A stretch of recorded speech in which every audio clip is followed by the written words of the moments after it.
When you go to the bathroom on Earth, you're relying on gravity pretty heavily. Imagine if you were halfway done and somebody shut off gravity, it would be a mess. And you'd float off the toilet. So when we designed our space toilet, first it has to have a seatbelt on it to hold you down. And then we decided to separate solids and liquids because they're easier to store that way. So we just have a tube that you pee into, and it has air pulled into the tube. So it's not a big deal. For the women, there's a cup fits up against them. For the guys, it's just like a little funnel. You just pee into this tube, and it goes into a sewage tank. But the solids that come out of your body, that's a harder problem to solve. And it's an important medical one. Because on Earth, everything falls on the floor. But in space, it's going to float around.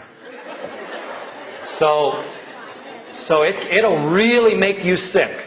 If you re-ingest something that came out of your body, it will really make you sick. And we can't afford to get that sick.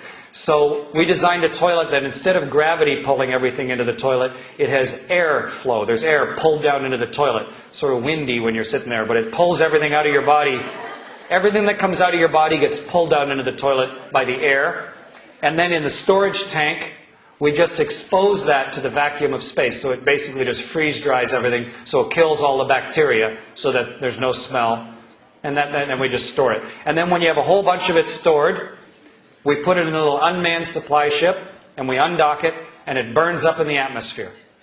So the next time you see a beautiful shooting star going across the sky,